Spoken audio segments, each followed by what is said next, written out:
Olá pessoal, nós estamos em mais um estudo da Escola Sabatina em 10 minutos. Esse estudo é realizado pela Igreja Adventista do Riacho Grande e eu aproveito para poder te fazer esse convite, né, de se inscrever em nosso canal e acompanhar os nossos vídeos que são postados semanalmente, cada um com um tema diferente, seguindo aí a nossa linha de estudo.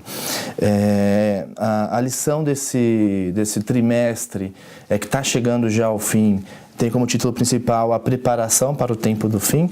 E hoje eu estou aqui com a Evelyn e juntos nós vamos analisar a lição de número 12, que tem como título Babilônia e o Armagedon.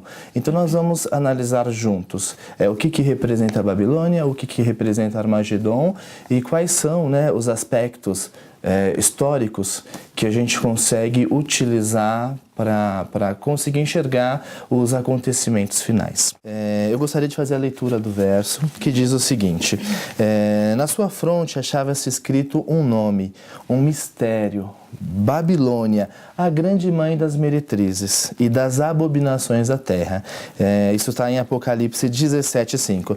Nós já estudamos, Evelyn, outras lições desse trimestre e sabemos que profeticamente a mulher em Apocalipse, ela representa a igreja. Nós também já estudamos sobre a mulher pura, né? Onde a gente também entende que aqui está sendo discutido a igreja e os fiéis, né? E os justos e as pessoas que seguem os mandamentos conforme a Bíblia, né? Os mandamentos conforme a Bíblia. E aqui a gente está falando agora de uma grande meretriz. Bom, é o oposto de tudo isso, né? Então, assim, é claro, e fica muito claro que ela representa, então, uma igreja, né, por ser uma mulher, como escrito no verso bíblico, mas que não seguem os mandamentos, né? Que não cumprem a vontade de Deus. E as leis de Deus.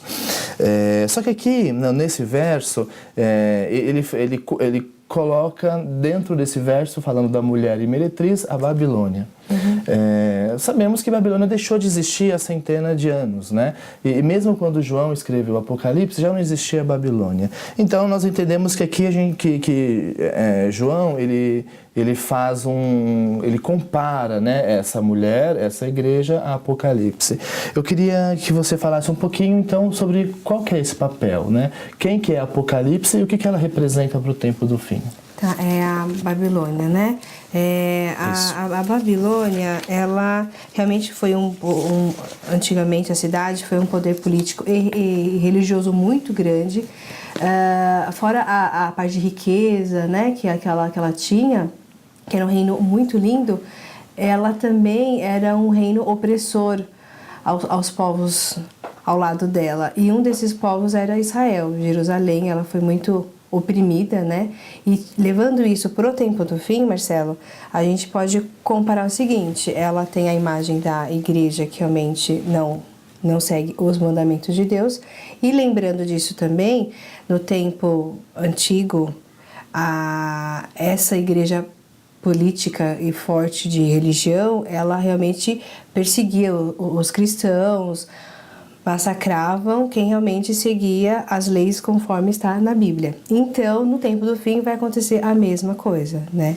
Mas sabendo que Deus já havia profetizado que a Babilônia, a cidade, ela ia ser destruída, e também com todos os acontecimentos, Deus deixou bem claro realmente que a Babilônia do tempo do fim, a igreja realmente que não segue os seus mandamentos, ela vai ter um fim também, ela vai ter um basta. Então, até aproveitando essa sua fala, né, eu te convido para poder fazer a leitura também de Apocalipse 18, nos versículos 2 e os versículos 4, onde no versículo 2 tem a mensagem de que caiu a grande Babilônia, né? Justamente isso que você está falando, que a cidade ela foi destruída. E o versículo 4, esse anjo ele convida as pessoas para que saiam dessa cidade. Isso. Então, assim, também, né, são dois momentos importantes do estudo da nossa lição, que indica, né, que o mal ele vai ter o fim, né? Assim, a gente sabe disso, o mal ele tem um fim. E que Deus permite, né, e convida para para que todos que ainda hoje estão envolvidos em atividades pecaminosas, que eles possam se voltar e buscar realmente e fielmente a Deus. Então agora a gente entra, Evelyn, na segunda parte da nossa lição, onde o tema é o Armagedon. Quando se fala em Armagedon, logo se pensa em batalhas, em guerras, né, em destruição, nações contra nações, né, povo contra povo. E no estudo da lição a gente percebe que não é exatamente isso, né?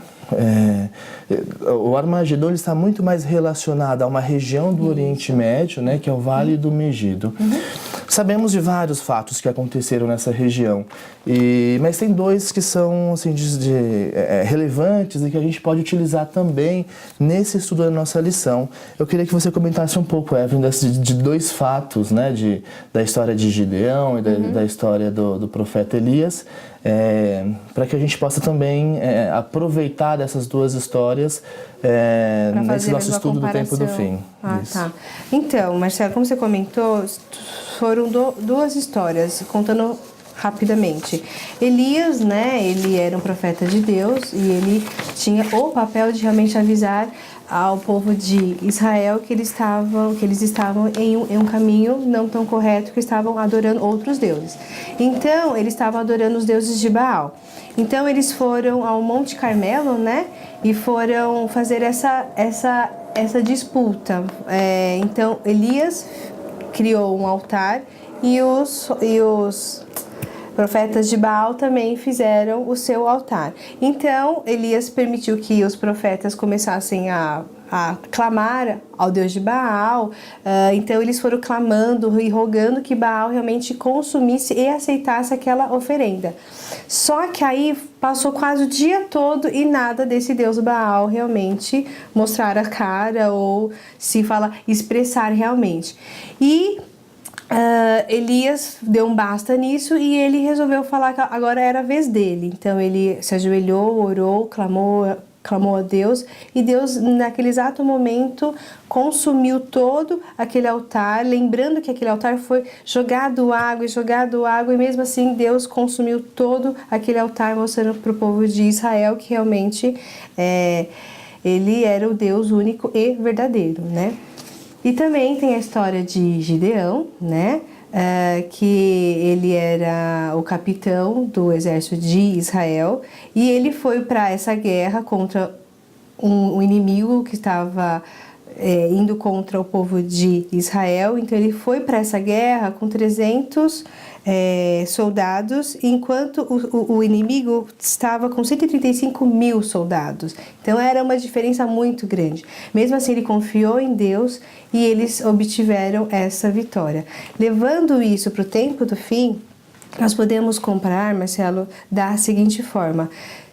Deus sempre deixou claro, em todas essas histórias bíblicas, que Ele sempre está à frente do seu povo, daqueles que o amam, daqueles que seguem os seus mandamentos e os seus preceitos, né? Então sabemos que se Ele também falou que aquela Babilônia ia cair e Ele estava junto com todas essas histórias que eu acabei de contar, sabemos que ele também vai estar com o povo de Deus no último momento.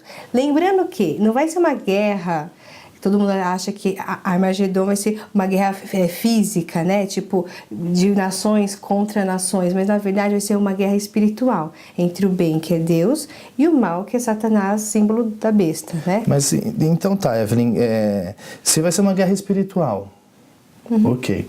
E você disse também que é uma batalha que Deus já venceu essa batalha por nós. Qual que é o nosso papel, então, dentro dessa batalha? Bem, o nosso papel é estar do lado certo. Esse é fato, né? Então, mas como que a gente tem que estar do lado certo? Temos que fazer a nossa preparação hoje. Não adianta no último dia da Terra, do mundo, resolver falar assim, eu vou escolher esse lado. Não. Nós hoje devemos o quê? Permitir que o Espírito Santo entre no nosso coração, na nossa mente, que nós permitamos realmente que Ele transforme o nosso ser. E também devemos fazer o quê? pregar o evangelho, porque ainda nesse mundo parece que não, mas existem muitas pessoas que não conhecem do amor de Deus, e Deus está dando esse tempo ainda, por isso que eu acho que ainda não é o tempo do fim, porque Ele quer realmente que quanto mais pessoas conheçam de Deus, possam vir para o caminho correto, porque muitas estão dentro daquela Babilônia, estão bebendo daquele cálice de vinho, de todas as coisas ruins, mas Deus ainda está dando aquela chance, tipo, saia desse meio, venha para o meio da igreja verdadeira, que prega sobre a mensagem de Deus e os 10 mandamentos também. Então Ele está dando esse tempo para que as pessoas possam se converter e que possamos realmente, no último dia, estar selados com o selo de Deus e não com o selo da besta. Bom, então eu finalizo o estudo da nossa lição com essas suas últimas palavras, né? Que realmente a gente possa buscar diariamente estar perto de Deus, né? Guardar os seus mandamentos. E que no momento em que Ele estiver voltando nas nuvens, que a gente possa olhar para Deus e dizer, né? Esse é o Deus no qual nós aguardávamos. Obrigado por participarem, né, desse novo estudo. Acompanhem os nossos vídeos e o nosso canal. Até. Tchau. Tchau.